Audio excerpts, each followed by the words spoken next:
Are you finding life really, really busy and hard to keep up with? What we're going to talk about today is working with your energy. And this is going to be different for every single one of you because your energy is very different. And your energy is not just different to another person's energy. Your energy changes from day to day, week to week, sometimes even hour by hour, depending on what you're going through in your life. And I think when we're thinking about motherhood and parenting, we put ourselves on this pedestal and forget that we're human beings a lot of the time. We are sometimes exhausted. We are sometimes incredibly overwhelmed. Sometimes we are grumpy and tired and just not in the mood to do with all of our adult life responsibilities. And that's totally fine. All of those feelings are very valid and very normal. Unfortunately, we still have responsibilities and we still need to get things done every day. And sometimes it's not always fun 24/7, but it can be a lot easier than it currently is now. So today we're going to talk about 3 different examples of how you can work with your energy in order to make your day-to-day tasks easier as a busy mum. So the first example of working with your energy is the grocery shop. Now, I know it's an everyday task. We all know how to grocery shop, but it's one of those things that can be a lot when you're busy. If you're home with babies and toddlers, it's a massive job to get everybody ready and go out and do the grocery shop. And then, it's not just the shopping, it's the checking the pantry and fridge, planning what you need, writing the list, the meal plan that goes before the list. Then it's doing the actual shop and coming home and putting everything away. And if you're doing that with little ones running around your feet, that's pretty much the whole day done. That's your one job for the day that you can fit in done before everybody is tired and needs a nap.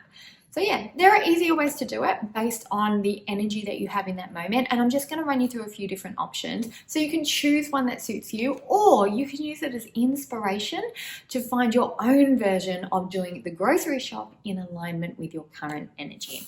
So the first thing you can do is just delegate the entire project to your partner. Honestly, they're not going to be thrilled about it. Nobody looks at the grocery shop and goes, "Oh, I really want to do that today." But stand firm. If you are doing a lot of the default parenting and carrying a lot of the mental load, it's perfectly fine for you to delegate a action-oriented task like this. You can delegate the entire thing and just say, "Hey, we need a grocery shop done. Can you please check in the fridge and pantry and the bathroom and look at what we're running out of? And can you have a look at the meal plan and look at the ingredients we're going to need? Put together a little list, do the shop, and then put everything away when you get home." And I know that's going to sound really annoying to request it that way, but when you're specific like that, your expectations are really, really clear and you have a better chance of it actually getting done. Now, if you don't think that your partner is ready for the entire job start to finish, then you can do the planning and write the shopping list and just hand it over and say, "Hey, on your way home from work today, can you please stop, do the grocery shop and pop everything away when you get home?"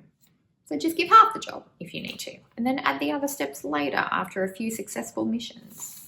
Or you could choose to go out and do the grocery shop yourself once your partner gets home for the day so that you actually get a break from being mum and you can just be you, a person, and you can make that outing and that task a bit of a self-care oriented one. It's not the same as having a facial, but if you can go out by yourself for an hour or two and you can buy yourself a cup of coffee while you're out and either drink it in a little cute cafe before you do the shop, or buy a takeaway coffee and carry it with you and drink it while you're doing the shop, that makes it so much more enjoyable. When you're doing this on your own, you don't feel like you have to rush based on the mood of the kids. Who's tired? Who's hungry? Who needs changing? Who hasn't had a nap yet? Who has an activity that they need to go to in the next half hour? You're not in that constant state of chaotic overwhelm. I've just got to get this done as fast as I can. So the whole air about the task is so much more relaxing and enjoyable. If you don't have a partner, you can still make it more enjoyable, but think about other ways that you can do it. Like maybe you have another friend who's single and has kids as well. Maybe you could do your grocery shops at the same time and the kids can talk and chat with each other and you can talk and chat with each other and get the job done. And it's kind of like a social outing and not just a to-do on your list for the day. Or if that sounds overwhelming, maybe you and a friend could do a babysitting swap. So on your grocery shopping day, you can drop your kids off and they can get looked after. And then on her grocery shop day, she can drop her kids off to you and you can look after them in your home. Or you can just order it all online and get it delivered. You will not be in motherhood trenches forever, but if your kids are really, really young and you are home all day, every day with them, or you are juggling work and then coming home to kids and you're trying to make everything happen, that's a lot. So you need to give yourself a break right now when you can. Okay, now we're going to talk about working with your energy in terms of managing the laundry. Now, number one, you shouldn't have to do all of it all yourself anyway. You know, if you're living with a partner, they can do their own washing and take a whole load a week off your plate. But if you're the one that does the majority of the laundry or all of the laundry, let's take a look at other hacks that can align with your energy and make things a bit easier. Like, for example, making a rule that you will do one load of laundry a day, rain, hail, or shine. And you are going to put that load of washing on, hang it, take in the load from the day before and put that away, and get yourself into a bit of a rhythm and a bit of a groove. Now, I find when kids are really little, it's very, very difficult to go and hang the washing outside. So what you can do in the meantime for the next couple of years, invest in a few clothes horses. You can get clothes horses in different shapes and sizes so that you can use them in different rooms in your house. And the lower down ones, you can hang your baby clothes on. The taller ones can be for adult clothes or for towels or for sheets and things like that. There are plenty of indoor hanging opportunities that you can make the most of. You can even get a cheap clothes rack from Kmart and just hang your clothes on hangers, put them on the rack, and when they're dry, put them straight in your cupboard. Then you don't even have to worry about folding. If you would rather hang your clothes outside so they dry faster, you can wait till your partner gets home and use that as your alone time. So yes, I know they've been working all day, they come home and they're tired. We've all been working all day. The only difference is if you're a stay-at-home mum, you're not getting paid for the work that you're doing, but you're still working just as hard. We're all waking up at the same time, doing stuff all day, going to bed and going to sleep at the same time. So it's only fair that if you don't get to stop at 5 p.m., they don't get to stop at 5 p.m. Call me mean, but I think that's a fair distribution of labor. So when your partner comes home, say, great, your turn with the kids. Well, I get some jobs done now and go out and hang the washing. The more you do it like it's not a big deal and you do it on a regular basis, well, not the happier they're going to be, but the more accepting they're going to be. If you do this daily, it becomes normal pretty fast and you get that little break by yourself to get the job done without as many complaints as you would get if you only did it once a month or so. If you have the budget for it, send your laundry out. We have a service in Australia called the Laundry Lady. Fantastic, very affordable, very simple system to book and have your laundry picked up and dropped off. And the people doing your laundry are usually parents that understand the juggle. If you have a dryer, don't stress about using it, especially in the winter. In Australia, the general culture is that you hang your washing outside, but that's just not feasible all the time. So if you have a dryer, it's okay to use it, especially for things like sheets and towels and kitchen cloths, stuff that you're not necessarily hanging on hangers. I'm not going to tell anyone you're using it if you're not going to tell anyone you're using it. And think about when you're going to put that washing on and when you're going to hang it, especially when you're doing it every day. For me, it was really, really easy to load the machine at night, put the detergent in and set a timer so that it would wash overnight and be ready to hang in the morning. So then it didn't feel like I was doing one massive job every day. I was just hanging washing in the morning, and then in the evening I was putting away and putting the new load on for tomorrow. Kind of made it feel more doable to have it in those two sections. For other people, it'll be easier to just do it all in one go in the day when you're up and about and doing other things around the house and you want to just keep that rhythm going. And you may not want one big washing basket for the whole family anymore, because I don't know about you guys, but when I had one big washing basket, it was overflowing all the time, which meant we had laundry on the floor waiting to get put into the basket, waiting to get washed. And then we tried one of those washing baskets where you had 3 sections in it, and you could have one for whites and one for darks and one for colored clothes. Or you could have like a section for you, a section for parents, a section for kids, a section for other household cloths.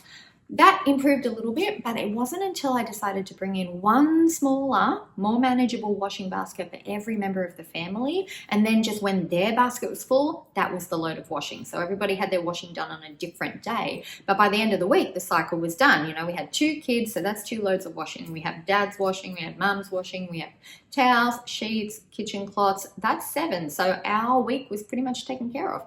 And having small, more manageable laundry baskets also means that the kids can start to manage it themselves as they get older as well. So much easier and helps you lighten the load. Now we're going to talk about working with your energy in terms of dinner options. Now I know we know the basics, and yes, they do come into this. Things like having a theme night for your weeknight dinners. You could have meatless Monday, taco Tuesday, pasta on a Wednesday, Thursday might be meat and free veg, Friday might be your takeaway, or you go out for dinner, or your fake away night. All of those things work really, really well. And there are so many ideas that can work there. You know, breakfast for dinner is another one. Sandwiches, having a leftovers night. There are lots of options there. And the main way that that helps is it takes the mental load off you. And it means that people can come to expect that kind of dinner on that day every week. And you have less complaints when people know what to expect. And they just get used to it as a normal part of life. If you're living with a partner, you could also set nights that you cook and nights that they cook and have that become a more normal thing. So it's not just your job to take care of meals anymore. Hey, if they're cooking, they get to choose whatever they want to cook, right? So they shouldn't be complaining about dinner on those nights. And it's also nice for them to realize how much work it actually takes to try and plan a dinner that everyone's going to actually eat and then prep it and then have the dishes. I am not a believer in you cook and I wash up, by the way. I think if you're cooking, you wash up as you go, because if you're not the one cooking dinner, but then you get a whole kitchen full of dishes afterwards when you wouldn't have made that much mess, you're only going to end up resentful. So personally, I'm a wash as you go when you're cooking yourself. Everybody takes care of their own job as they're doing the job person. But whatever suits you, totally fine. Maybe you don't have the energy to cook every night, so you're going to batch once or twice a week and cook multiple amounts of the one food and use it in different ways during the week. That could work too. So you might batch cook, for example, some sort of bolognese sauce. You can use it on pasta. You can use it on baked potatoes. You can stick it in tacos and add black beans to it later on if you want to. You can use your batch cooking in multiple ways. I eat predominantly plant-based, so in order to feed me, the rest of my family still eats meat. So what I do is on the weekends, I cook a really big batch of soup, and there's lots of veggies in there, beans, lentils, something like that.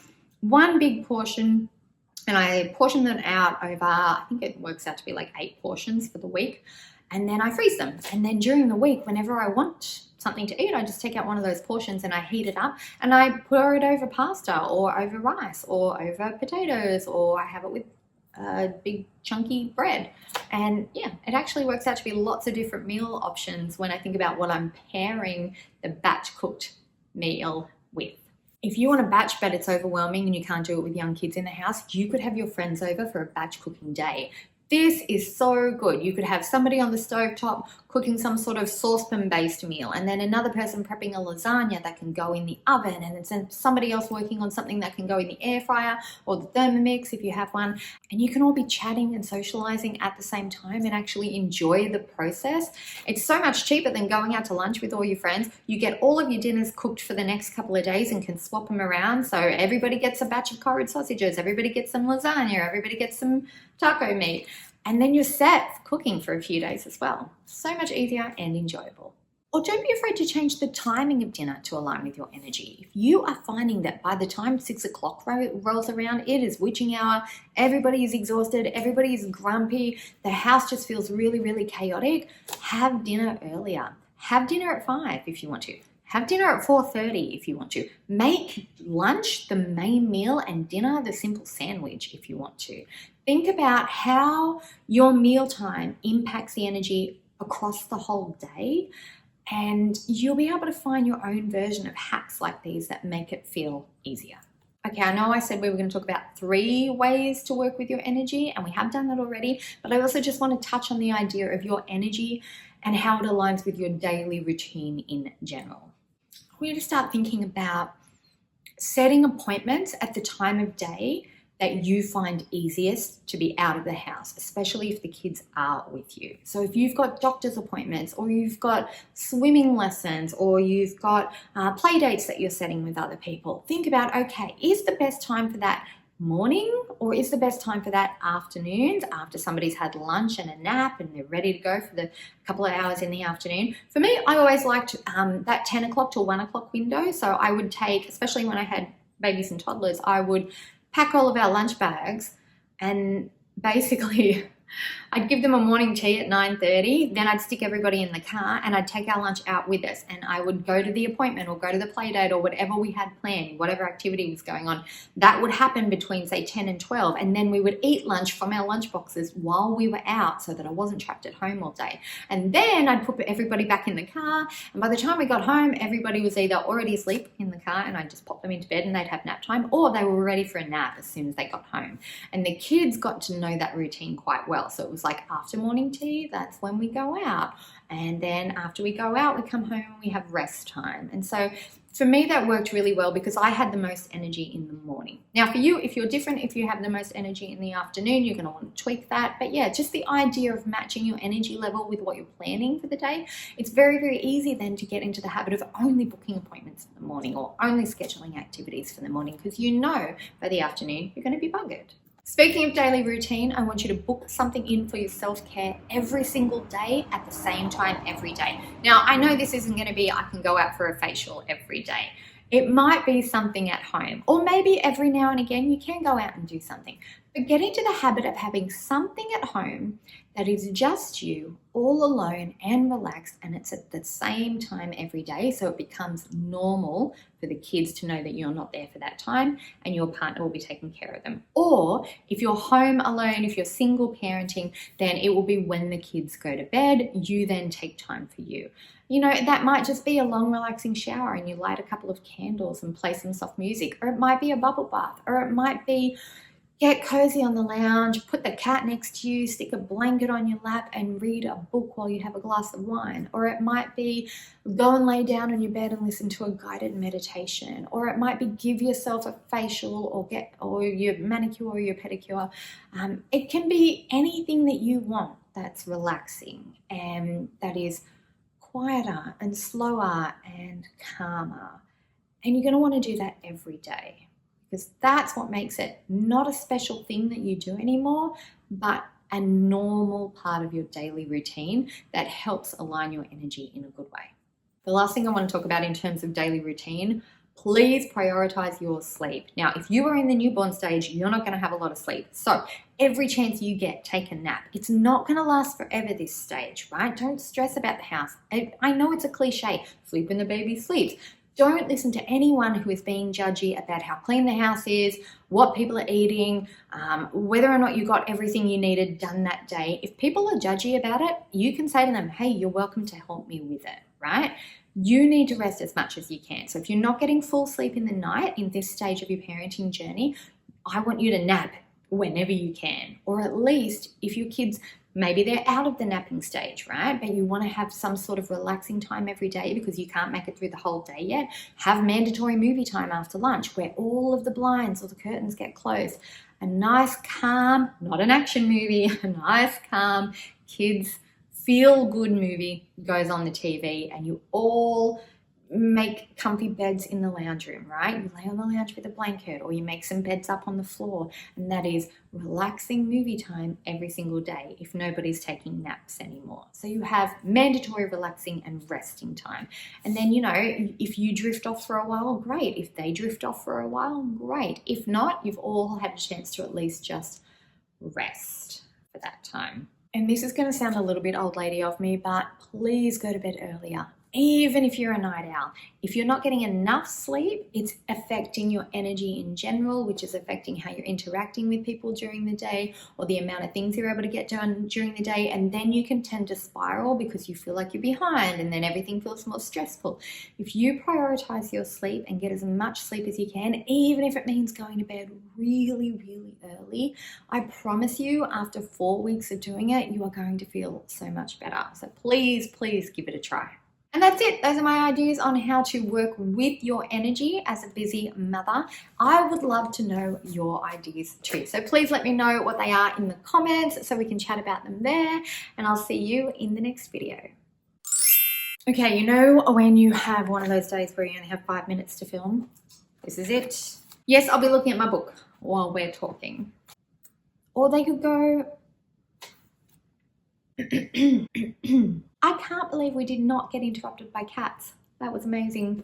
And nobody walked into the lounge room. It's my lucky day.